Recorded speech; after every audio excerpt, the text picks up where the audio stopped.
Complot en la ciudad de María, un libro de Ricardo Darío Primo. Capítulo 4. El tiempo es muy lento para los que esperan, muy rápido para los que tienen miedo, muy largo para los que se lamentan, muy corto para los que festejan, pero para los que aman, el tiempo es eternidad. William Shakespeare. Desde sus comienzos, la historia de esta ciudad estuvo relacionada a una plaza, que por ser el centro de la misma se denominaba Plaza Principal. A su alrededor tenía lugar la vida política, social y religiosa más importante. Sin embargo, durante sus primeros 50 años de vida, era prácticamente un gran baldío, con enormes árboles entre las yucas. Estas arboledas suculentas contaban con varios troncos erectos, poco ramificados y con un gran follaje, particularmente en primavera. Sus troncos no formaban madera, ni siquiera cuando el paso del tiempo los convertía en árboles maduros. Su aspecto agrietado se prestaba a ser nido de insectos y alimentos de otras aves menores. De color pardo castaño, algunos de ellos alcanzaban hasta los 10 metros de altura. En esta zona, su raíz blanca era denominada por los guaraníes como mandioca, y sus hojas también eran utilizadas para producir harinas. También las tunas tenían su lugar en la plaza principal, adornando con los frutos de sus cactus el centro de la misma. Cerca de las esquinas, algunas cinas que llegaban a los 8 metros brindaban una proverbial sombra a los oportunos viajantes, ocasionando con sus ramas espinosas, pero sin filo, alguna que otra molestia. Sin embargo, sus flores amarillentas, fragantes, alegraban la visual particular de aquellos que llegaban hasta la posta ubicada sobre una de las calles llamada Belgrano, en busca de la ansiada correspondencia. Los niños sabían jugar a las escondidas en esa plaza, que sin tomar una definitiva fisonomía como tal, se constituía por su sola presencia. En una de sus cuadras aledañas se alzaba una vivienda perteneciente a los descendientes de Rafael de Aguiar, a quien consideran fundador organizador del poblado, otorgando algo de majestuosidad al pobre vecindario. En otra esquina, hacia el río, se encontraba el enterratorio público, un lugar sombrío, humilde, junto a la vieja capilla de los tiempos coloniales. La gente solía encender velas contra sus paredes, orando por el alma de sus difuntos. Un distinto sector, con más vida, lo constituía el juzgado de paz, cuartel militar, cárcel y también una naciente escuela. Creo que casi todas las ciudades de nuestro país mantenían esa característica alrededor de una plaza principal, todo el ordenamiento militar, civil y religioso, dijo el muchacho, mientras con su pañuelo prolijamente doblado iba a sonarse la nariz.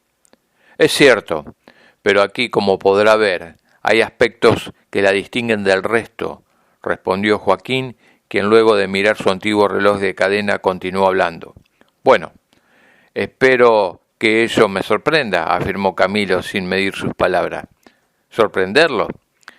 Le aseguro que luego de esta historia mirará las cosas de otra manera, sentenció el abuelo siguiendo entonces con el relato. La población era fervorosamente religiosa, de asistir muchas veces a misa. Sin embargo, podía vislumbrarse por su innato espíritu progresista ciertos aires anticlericales y desafiantes en los sectores más jóvenes, que poco a poco irán ganando adeptos en su misma organización social. Se guardaban con mucho decoro los modales de bien, y las más ancianas se convertían en celosas guías y custodias de las más jóvenes. Una de las viejas costumbres aún practicadas eran las de conmemorar la festividad del santo patrono, que diera nombre al poblado San Nicolás. Con esa finalidad, por ejemplo, durante la etapa rosista, se produjeron grandes festejos colocando altares en cada vértice de la plaza para su conmemoración. El pueblo se congregaba en torno a la plaza. Aún en este aspecto se cuidaban las relaciones sociales. Los más pobres lo hacían casi con vergüenza, sabiendo que podían ser sapos de otro charco, y los más ricos mostrando sus elegantes trajes y vestidos. Se encendían cohetes de estruendo y quemaban fuegos de artificio. Había carretas llenas de elementos para su venta. También había carreras de sortija y pruebas de destreza criolla. Generalmente, las autoridades eran firmes partidarias del restaurador y fervientes servidores de la religión católica, apostólica, romana, y sin descuidar sus negocios privados, en oportunidades se servían de sus influencias políticas y públicas para acrecentarlos. Las familias más tradicionales de San Nicolás, no obstante, no podían olvidar hechos trágicos que habían acontecido en sus pagos, como el fusilamiento de civiles y militares pertenecientes al bando unitario, que antes de ser ejecutados fueron conducidos por el centro del poblado y luego, ya sin vida, sepultados en una fosa común, sin identificación alguna, en el tradicional y viejo cementerio, en inmediaciones de la plaza principal.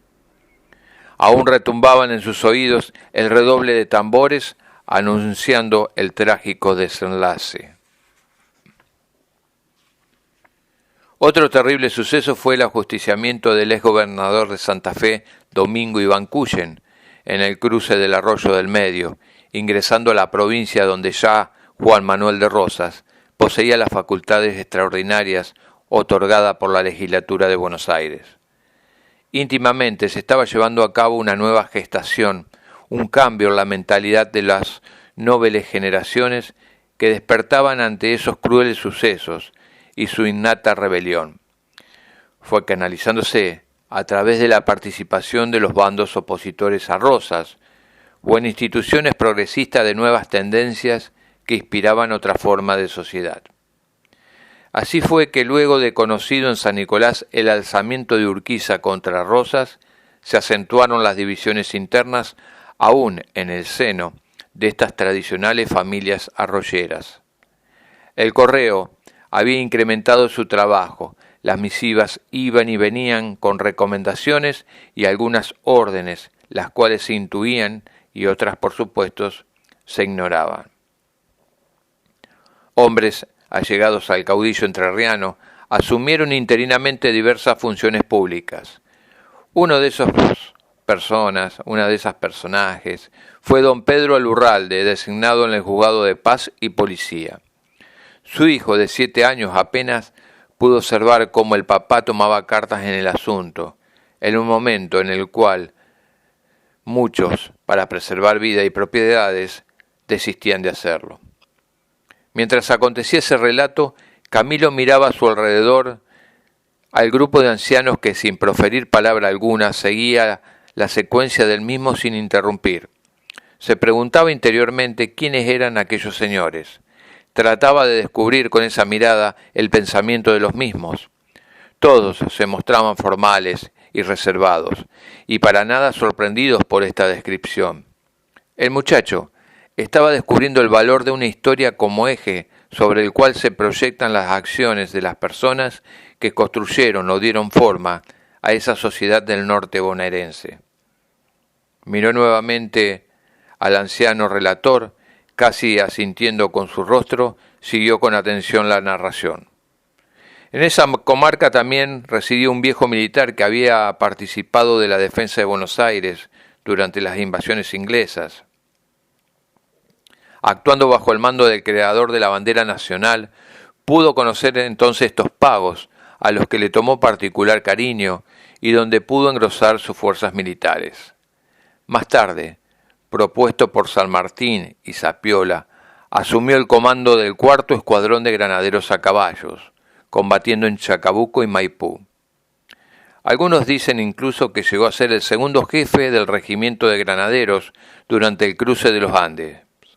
Era el coronel José Antonio Melián. Contaba con algo más de 65 años cuando decidió fundar la Sociedad Masónica Fraternidad, a la que llamaron Logia Fraternidad. Había sido iniciado en los misterios de la masonería en Tucumán por su jefe, el general Belgrano, y posteriormente participó de las actividades de las logias de Mendoza y Santiago de Chile. Melián consideraba que era la hora para que la masonería actuara en la organización de la vida pública de una ciudad.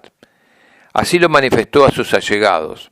Había que crear y organizar instituciones después de tantos años de tiranía. Poseía la experiencia de los años, el conocimiento recibido de sus grandes jefes, todos ellos pertenecientes a la orden, y estaba profundamente imbuido y comprometido con los ideales masónicos. Su personalidad firme y serena lo convertía en el escenario y en el necesario líder. De esa forma, presidió la logia cuyo lugar físico hizo desaparecer el tiempo y con la cual el mismo Urquiza estuvo siendo proclamado y allí presente como miembro honorario. El prestigio notable de Melián lo hacía rodear de lo más granado de la sociedad arroyeña. Y muchos jóvenes lo observaban con particular simpatía y admiración. Solían caminar junto a él cuando paseaba por la plaza principal, escuchando sus anécdotas de batallas y entreveros. La bendición de Urquiza, vencedor de Caseros, con el que había fundido en un fuerte abrazo durante su paso por San Nicolás, cimentaba aún más su fama. Su profusa barba tendía a tapar la piel curtida en los campos de batalla, otorgándole seriedad, templanza y decisión a cada uno de sus pasos. Los ojos color miel habían visto morir a muchos argentinos que sacrificaron su existencia en pos de una unidad tardía, casi forjada al azar. El inesperado sonido del gong de un viejo reloj interrumpía la historia que había atrapado por completo a Camilo, allí sentado en el centro de ese extraño círculo que ahora contaba con 8 personas. Estaba siendo prisionero de esas pasiones que alimentaron los bandos en pugna durante nuestras luchas intestinas. Le mencionaban personas que eran desconocidas para él, pero se sorprendía por su linaje e importancia histórica. Construía mentalmente cada cuadro, cada instancia de la narración, viendo cómo tomaban vida sus protagonistas, cómo se constituían los grupos de poder en conflicto, pero desde unas fracciones de segundo atrás tenía una espina clavada en su interior. Algo que lo superaba en su condición de interesado, una cuestión que debía desentrañar, y decidió hacerlo. Perdón que lo interrumpa, pero tengo una pregunta que es vital para mí, antes que continúe, exclamó el muchacho aprovechando un instante en que se recobraba la garganta del relator. Sí, dígame, respondió educadamente Joaquín Molay, mientras con sus ojos claros como la luz buscaba la paciencia necesaria para responder a quien osaba cortar la historia. Usted nombró la masonería, sus misterios y esas cosas, pero ¿puede aclararme un poco qué es todo eso? ¿Qué es un masón?, preguntó sin preocuparle mucho el desnudar su ignorancia sobre estos temas. El anciano miró a su alrededor como si pidiera gestos de aprobación. Observó el piso y tomó aires antes de continuar. La masonería es una institución de carácter filosófica, filantrópica y progresista. Orienta al hombre a la utilización de la razón, practica el altruismo y enseña y practica la solidaridad humana. Y masón significa constructor. Pero, ¿por qué habla de los misterios de la masonería y todo eso? Sus reglamentos prohíben al masón difundir los nombres de sus hermanos, así se denominan entre ellos. Los secretos que allí existen son medios de los que se valen para reconocerse entre sí en cualquier parte del mundo, claves para interpretar sus símbolos y enseñanzas de orden moral que ellos encierran. ¿Es una religión?, ensayó Camilo, buscando acertar con su pregunta. De ninguna manera. La masonería rechaza las verdades reveladas que aceptan las religiones positivas. Admite en su seno a personas de todos los credos religiosos, sin distinción, siempre que sean libres y tolerantes y respeten todas las opiniones sinceras, libres de fanatismo, egoísmo y por sobre todo de supersticiones. Un cóctel de misterio se sumaba ahora al relato y a los personajes históricos. Camilo iba aclarando las dudas que iban surgiendo para permitirle comprender la real dimensión e importancia del legado que estaba recibiendo de esos ancianos. Pero eso no le impedía perder el temor a lo desconocido y el fino escozor que recorría su espalda. No entiendo. ¿La masonería es una asociación secreta al margen de la ley, algo así como la mafia?, preguntó extrañando una vez más. Uno de sus protagonistas, uno de los octogenarios, el más calvo del grupo, miró socarronamente al anciano relator que, sorprendido por esa pregunta, se mantuvo en silencio unos segundos, pensando la respuesta adecuada. La masonería no es hoy una sociedad secreta en cuanto a la institución legalmente constituida. Incluso tiene personería jurídica desde 1879. Usted me pregunta como sociedad secreta, y yo conozco dos tipos: las clandestinas, políticas, etc., y las iniciáticas, cuyo mayor secreto consiste en reservar el conocimiento de los ritos y ceremonias a los iniciados. El curioso Camilo movió su cabeza afirmativamente sin emitir sonido alguno, como aprobando lo dicho, permitiendo la continuidad de esa historia. El viejo retomó entonces la palabra y, fijando la mirada de un punto imaginario de la habitación, continuó.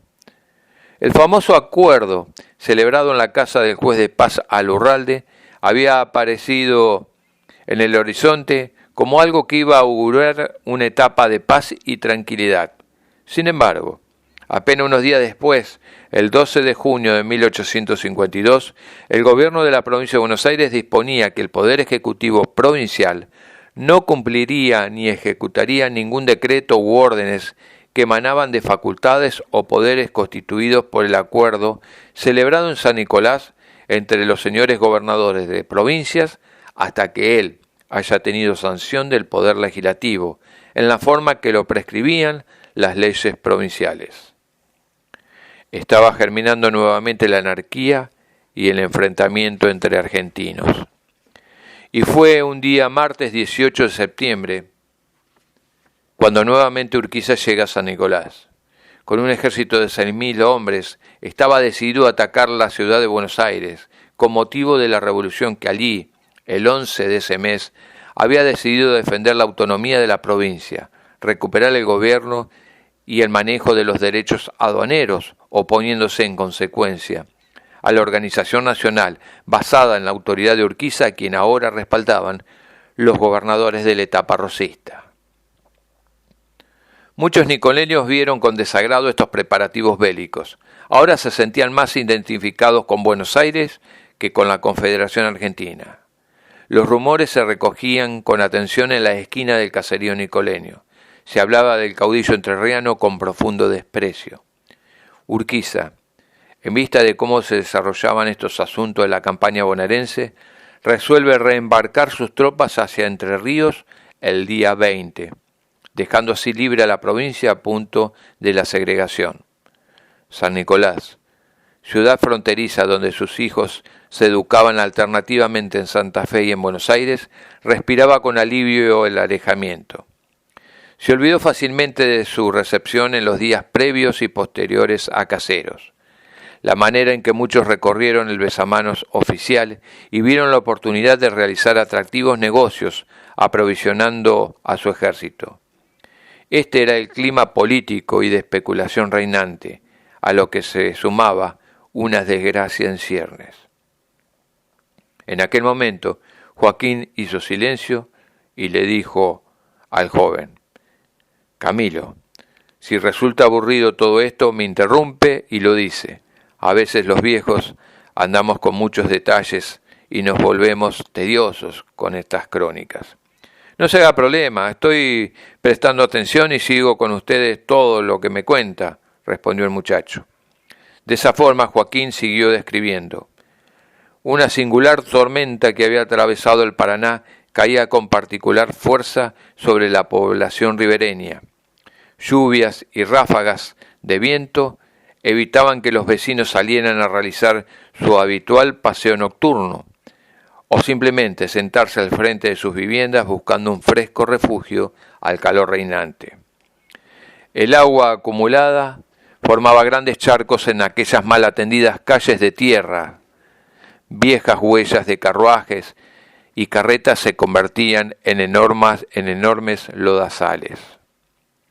Cerca de las 2:30 de la madrugada de ese 15 de diciembre de 1852, en una de las esquinas de la fundacional plaza principal, justo debajo de una casa de alto que era propiedad de un vecino llamado Francisco Navarro, estalló el depósito de pólvoras y municiones. La tremenda explosión ocasionó la destrucción por completo de esa vivienda, prácticamente hasta sus cimientos, de las casas vecinas y también de la capilla colonial. Los vecinos despertaron aterrorizados ante esa gran detonación. Muchos salían de sus casas alborotados, pensando en un ataque sobre la ciudad por algún ejército en pugna. No faltaron los audaces jinetes, cuyos caballos, enterrando sus patas en los lodazales, salieron a recorrer el poblado en busca de noticias.